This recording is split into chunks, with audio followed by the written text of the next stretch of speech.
بسم اللہ الرحمن الرحیم۔ 27ویں پارے کی ابتدا میں حضرت ابراہیم علیہ السلام کا قصہ ذکر ہے۔ ابراہیم علیہ السلام کے پاس فرشتے آئے اور انسانی شکل میں آئے، تو حضرت ابراہیم علیہ السلام نے ان فرشتوں کا جو انسانی شکل میں تھے ان کا اکرام کرنا چاہا، تو فرشتوں نے انہیں بتایا کہ ہم فرشتے ہیں، انسانی شکل میں آئے ہیں، ہم حضرت لوط علیہ السلام کی قوم کی طرف جا رہے ہیں انہیں ہلاک کرنے کے لیے۔ پھر اس کے بعد اللہ رب العزت نے قوم عاد، قوم سمود، فرعون اور قوم نوح کے حالات کو ذکر کیا اور ان کے انجام کو ذکر کیا کہ کیسے اللہ رب العزت نے ان سب کو ہلاک کر دیا ان کے بدعمالیوں اور سرکشی کی وجہ سے۔ پھر اس صورت کے آخر میں اللہ رب العزت نے تخلیق انسانی کے مقصد کو بیان کیا کہ ہم نے انسانوں اور جنوں کو پیدا کیا ہے تاکہ وہ اللہ رب العزت کی عبادت کر سکے، اللہ کی معرفت حاصل کر سکے۔ اس کے بعد سورہ طور ہے۔ سورہ طور کی ابتدا میں اللہ رب العزت نے قسمیں اٹھا کے اس بات کو واضح کر دیا کہ اللہ رب العزت سے جو عذاب مقدر کیا گیا ہے اس عذاب کو کوئی نہیں ٹال سکتا۔ اس کے ساتھ ہی سورہ طور کی شدت تاثیر اتنی ہے، مفسرین کرام نے اس سورت کے ضمن میں قرآن مجید کی تاثیر کو نقل کیا کہ قرآن مجید کے اندر کتنی تاثیر ہے۔ حضرت جبیر ابن مطعم رضی اللہ تعالیٰ عنہ فرماتے ہیں کہ جب سورہ طور کی ابتدائی آیات میں نے سنی، میں حالت کفر میں تھا، مجھے یوں لگا کہ میرا دل پھٹ جائے گا، تو میں حضور اکرم صلی اللہ علیہ وسلم کی بارگاہ میں پہنچا اور میں نے اسلام قبول کر لیا۔ پھر حضرت عمر رضی اللہ تعالیٰ عنہ کا واقعہ ہے کہ وہ اپنے دور حکومت میں گلیوں کے اندر گشت کر رہے تھے، تو کہیں کوئی آدمی سورہ طور کی تلاوت کر رہا تھا، اور جب انہوں نے سورہ طور کی تلاوت سنی تو ان کے اوپر غشی طاری ہو گئی، ان کے اوپر قرآن مجید کی سورت کا اتنا زیادہ اثر ہوا کہ تقریباً 1 مہینے تک ان کی طبیعت خراب رہی، ان کے اوپر ایسے خوف کے اثرات طاری ہو گئے تھے۔ اس کے بعد اللہ رب العزت نے قرآن مجید فرقان حمید کے مقصد کو بیان کیا کہ قرآن مجید فرقان حمید کو کیوں بھیجا گیا ہے، تاکہ یہ لوگوں کو ہدایت کر سکے، ہدایت کا رستہ دکھا سکے، اور انسانوں کو یہ کہا گیا ہے کہ قرآن مجید سے نصیحت حاصل کرو۔ اللہ تعالیٰ فرماتے ہیں کہ میں نے قرآن کو آسان کر دیا تاکہ تم اس سے عبرت حاصل کرو، اس سے نصیحت حاصل کر سکو۔ ساتھ ہی مشرکین کی حماقتوں کا ذکر کیا کہ وہ آپ صلی اللہ علیہ وسلم کو ساحر اور کاہن ہونے کا الزام لگاتے ہیں، تو آپ صلی اللہ علیہ وسلم کو اللہ رب العزت نے تسلی دیتے ہوئے فرمایا کہ آپ ان کی باتوں کی پرواہ نہ کریں، آپ اپنے مشن کو جاری و ساری رکھیں۔ اس کے بعد سورہ نجم ہے۔ سورہ نجم کی ابتدا میں اللہ رب العزت نے رسول اللہ صلی اللہ علیہ وسلم کے معجزات کا ذکر کیا کہ آپ صلی اللہ علیہ وسلم اللہ کے نبی ہیں اور جو کچھ وہ بولتے ہیں اللہ کی مرضی سے بولتے ہیں۔ پھر اللہ رب العزت نے یہاں پہ اس میں واقعہ معراج کے حوالے سے اللہ رب العزت نے بیان کیا کہ جو واقعہ معراج آپ صلی اللہ علیہ وسلم کا معجزہ ہے، اس میں جو اللہ رب العزت نے آپ صلی اللہ علیہ وسلم کو جنت دکھائی، جہنم دکھائی، اور جتنی بھی چیزیں آپ صلی اللہ علیہ وسلم نے دیکھی ہیں وہ بالکل برحق ہیں، اور جبریل امین کو جو آپ صلی اللہ علیہ وسلم نے دیکھا ہے وہ بھی بالکل درست بات ہے۔ اور اس کے ساتھ اللہ رب العزت نے یہاں پہ بھی متقیوں کے اوصاف بیان فرمائے کہ متقی جو ہیں وہ گناہوں سے بچتے ہیں، جبکہ جو مشرکین ہیں وہ اسلام سے بچتے ہیں، اپنے گناہوں کو نہیں چھوڑتے۔ اس کے ساتھ ہی اللہ رب العزت نے اس میں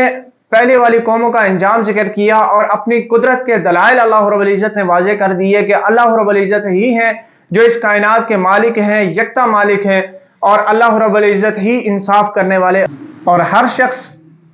اپنے گناہوں کا بوجھ خود اٹھائے گا، کوئی اور اس کے گناہوں کا ذمہ دار نہیں ہو۔ اس کے بعد سورہ قمر ہے۔ سورہ قمر میں اللہ رب العزت نے قرب قیامت کو بیان کیا اور رسول اللہ صلی اللہ علیہ وسلم کا جو معجزہ تھا شق قمر کا کہ آپ نے اشارہ کیا اور چاند 2 ٹکڑوں میں تقسیم ہو گیا، اس کو بیان کیا۔ اس کے ساتھ ہی اللہ رب العزت نے اس سورت کے اندر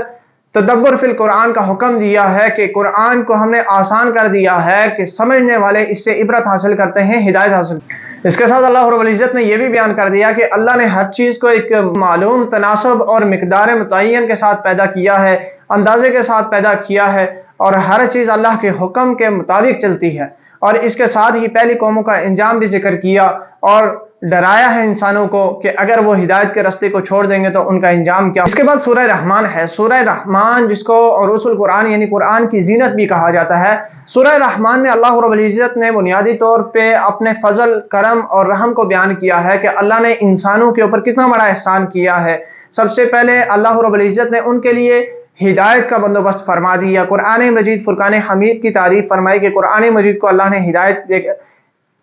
باعث ہدایت بنا کے بھیجا اور انبیاء کرام کو بھیجا۔ اس کے ساتھ اس صورت میں اللہ رب العزت نے انسان کی تخلیق کو ذکر کیا، انسان کے لیے جو آسمانوں اور زمینوں کے اندر جو چیزیں انسان کے لیے مزین کی ہیں ان تمام کو ذکر کیا، آسمانوں اور زمینوں کی پیدائش،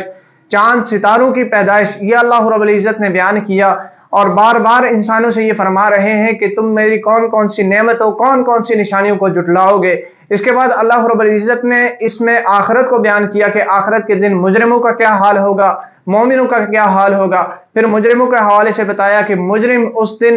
ان کے لیے کس طرح کے عذاب تیار کر کے اللہ نے رکھے ہیں، اور اس کے ساتھ ہی متقین کے احوال کو بیان کیا کہ اللہ رب العزت نے متقیوں کے لیے جو جنت جو بنائی ہے، جو جنت سجائی ہے کہ جنت کے اندر باغات، چشمے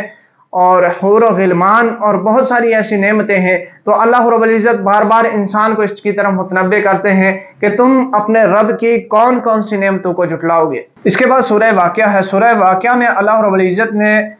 قیامت کے وقوع کے حوالے سے دو ٹوک بتا دیا کہ قیامت کا وقوع ہر صورت میں ہونا ہے۔ اس کے بعد اللہ رب العزت نے انسانوں کو 3 گروہوں کے اندر تقسیم کیا، 3 طبقات کو بیان کیا کہ ایک وہ طبقہ جو نافرمان ہے جسے اصحاب الشمال کہا، دوسرے وہ عام نیک لوگ جنہیں اصحاب الیمین کہا گیا، اور تیسرے وہ لوگ جو نیکی کے کاموں میں بڑھنے والے ہیں، سابقون الاولون جن کو کہا گیا ہے، جس میں انبیاء کرام، شہداء، صالحین اور ایسے نیک لوگ ہوں گے جو نیک کاموں کی طرف زیادہ توجہ کرنے والے ہیں۔ اس کے بعد اللہ رب العزت نے مرنے کے بعد جی اٹھنے کے اوپر دلائل دیے ہیں کہ جو اللہ مردہ زمینوں کو دوبارہ ہرا کر دیتا ہے، درختوں کو خزاں کے بعد دوبارہ بہار میں ہرا بھرا کر دیتا ہے، وہ انسانوں کو دوبارہ پیدا کرنے کے اوپر قادر ہے۔ اس کے ساتھ اللہ رب العزت نے ستاروں کے احوال کو بیان کیا کہ خرب خاص ستارے ایسے ہیں جنہیں اللہ رب العزت نے ایک متعین رستہ دیا ہوا ہے، ایک متعین طریقے سے وہ چل رہے ہیں۔ اسی طرح اللہ رب العزت نے انسانوں کو قرآن مجید کی صورت میں وہ کتاب ہدایت دی ہے کہ اگر وہ قرآن مجید کا دامن تھامیں گے تو کبھی گمراہ نہیں ہوں۔ اس کے بعد سورہ حدید ہے۔ سورہ حدید لوہے کو کہتے ہیں۔ سورہ حدید کے اندر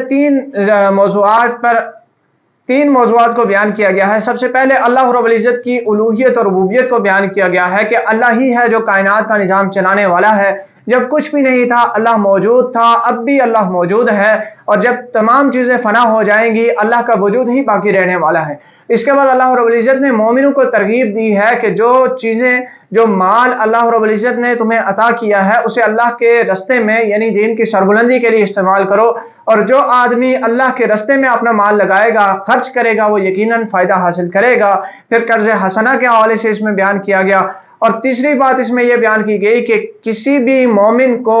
دنیا کی زندگی مال کے پیچھے اس کا بھاگنا غفلت میں نہ ڈال دے کہ وہ حسب و نسب کی وجہ سے یا مال کی وجہ سے دنیا کی زندگی کو ہی مستقل سمجھنا شروع کر دے، بلکہ اللہ رب العزت اس چیز کی طرف ترغیب دے رہے ہیں کہ آخرت کی طرف دوڑ لگاؤ اور جنت کی طرف دوڑ لگاؤ، یہی تمہارے لیے کامیابی ہے۔